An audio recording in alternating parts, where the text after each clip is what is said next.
Bismillahirrahmanirrahim. Assalamualaikum warahmatullahi wabarakatuh. Saya Sri Rayakuru dengan NIM S1S1 22079. Pada kesempatan kali ini saya akan mempresentasikan tugas mata kuliah data mining berupa jurnal mengenai klasifikasi kesehatan mental menggunakan algoritma decision tree C45.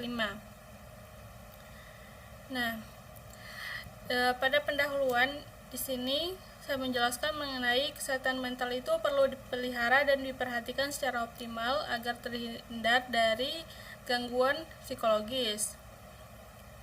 Nah, ketika kesehatan mental terganggu, hal ini dapat berdampak negatif pada kenyamanan hidup seperti mudah merasa stres, kelelahan, dan kebosanan. Nah, latar belakang saya mengangkat judul ini di mana gangguan mental merupakan salah satu permasalahan kesehatan dunia yang berdampak besar karena tingginya angka kejadian serta penderitaan yang dirasakan oleh individu, keluarga, masyarakat, hingga negara. Gangguan ini berkontribusi sebesar 16% terhadap total beban penyakit dan cedera global khususnya pada kelompok usia 10-19 tahun. Beban penyakit mental ini pun mencerminkan proporsi yang signifikan dalam statistik kesehatan dunia. Menurut laporan dari World Health Organization (WHO) tahun 2007, sekitar 20% populasi mengalami gangguan jiwa ringan hingga sedang seperti depresi dan kecemasan, sementara 3-4% lainnya mengalami gangguan jiwa berat seperti depresi berat dan gangguan psikotik. Kelompok ini membutuhkan layanan kesehatan jiwa yang dapat diakses baik melalui fasilitas kesehatan umum maupun pelayanan berbasis komunitas. Nah, alasan saya mengambil algoritma decision tree, di mana decision tree model ini adalah salah satu proses untuk membentuk keselarasan dalam tampilan yang dibangun menggunakan induksi argumen yang aktif dalam berbentuk pohon keputusan. Metode decision tree C45 ini merupakan algoritma yang dapat mencakup bentuk aturan yang mudah untuk diimplementasikan serta mampu menghasilkan model prediksi secara spesifik. Untuk penelitian sebelumnya menunjukkan bahwa pendekatan klasifikasi berbasis machine learning dapat membantu dalam deteksi awal gangguan mental. Misalnya penelitian oleh Rahman dan kawan-kawan pada tahun 2021 menggunakan metode decision tree C45 untuk mengklasifikasikan tingkat depresi berdasarkan faktor gaya hidup dan demografi dan memperoleh akurasi sebesar 83% dalam identifikasi gejala awal depresi. Dan studi lain oleh Yadav dan Wiswakarma pada tahun 2020 menerapkan beberapa algoritma klasifikasi termasuk C45 dan Random Forest untuk memprediksi tingkat kecemasan dan stres pada mahasiswa serta. Selanjutnya pada bagian 2 di sini ada metode penelitian di mana alur penelitian saya menyangkut pengumpulan data, preprocessing data, penerapan model dan evaluasi hasil. Nah, pada bagian pengumpulan data di sini saya memperoleh melalui platform Kaggle, yaitu sebuah situs berbagi data yang banyak digunakan dalam komunitas data science dan machine learning. Kemudian di sini atribut yang ada pada dataset terdiri dari nama, usia, gender, city, working or professional student, profession, academic pressure, work pressure, CGPA, study satisfaction, job satisfaction, sleep duration, dietary habits, degree, studial task, work or study hours, financial hours, family history of mental illness, dan label berupa depresi, yes or no. Untuk datasetnya dapat dilihat pada tabel 1. Kemudian pada bagian preprocessing data dimulai dengan menghapus atribut yang dianggap tidak relevan terhadap analisis, yaitu kolom nama, city, dan profesi. Selanjutnya menangani missing value, kemudian mengubah atribut bertipe kategorikal yang diisi menggunakan modus nilai yang paling sering muncul, dan sedangkan untuk atribut numerik digunakan nilai median. Proses ini dilakukan secara iteratif untuk seluruh kolom dataset. Setelah penanganan nilai hilang, dilakukan proses label encoding terhadap atribut gender untuk mengubah data kategorikal menjadi bentuk numerik yang dapat digunakan dalam analisis statistik. Kemudian label encoder disimpan untuk keperluan pemetaan ulang jika dibutuhkan pada tahap selanjutnya. Untuk penerapan metode di sini saya menggunakan metode decision tree, yaitu metode algoritma C45 yang berupa klasifikasi data mining yang menghasilkan pohon keputusan agar memperoleh penyelesaian masalah yang sistematis. Algoritma ini digunakan untuk membuat konstruksi dari decision tree yang memberi kontribusi satu set data dengan label dan menampilkan hasil output berupa pohon keputusan. Di sini kita menerapkan entropy dan gain.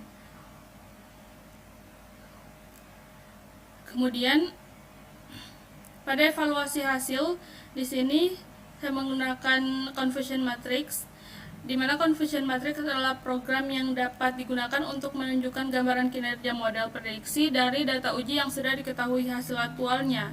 Confusion matrix dapat menentukan prediksi yang benar dan tidak benar, di mana terdapat kelas true positif, false negatif, dan true negatif.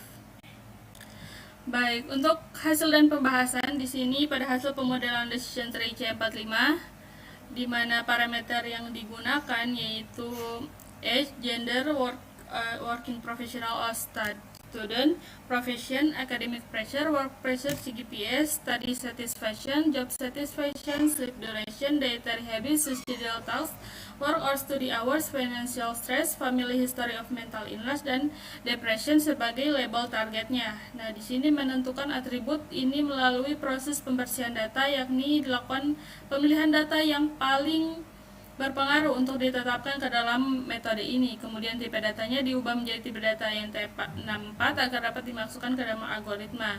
Di sini bisa dilihat heatmap korelasinya, di mana gambar ini menunjukkan heatmap korelasi antar variabel dalam dataset setelah dilakukan proses encoding terhadap atribut kategorikal. Analisis korelasi ini bertujuan untuk mengidentifikasi hubungan linear antar variabel yang dapat berpengaruh terhadap tingkat depresi.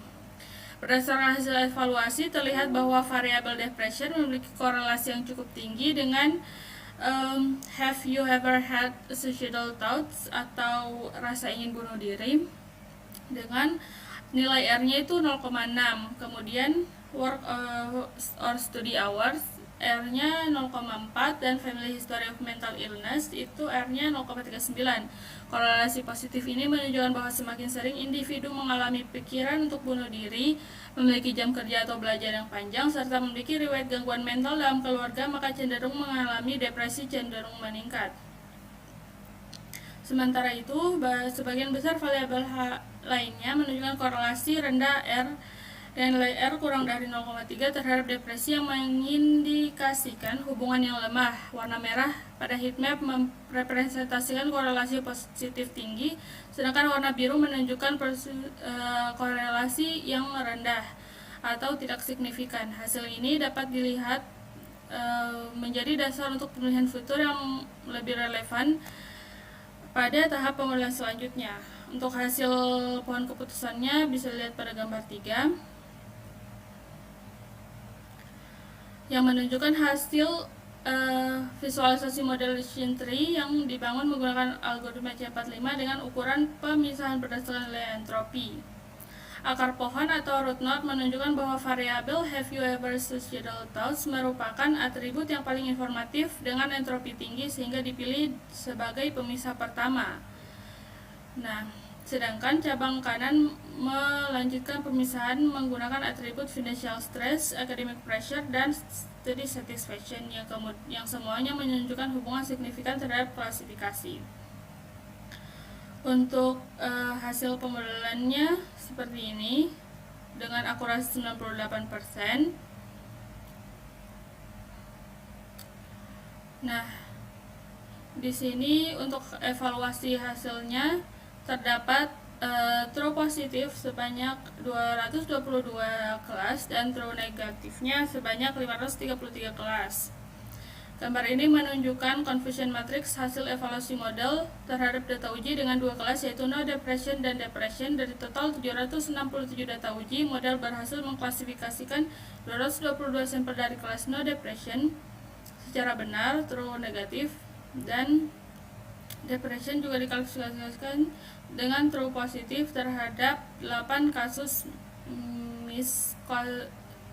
klasifikasi di mana individu yang sebenarnya tidak mengalami depresi diklasifikasikan dengan mengalami depresi false positif, serta 4 kasus di mana individu yang sebenarnya mengalami depresi tidak terdeteksi oleh model atau false negatif.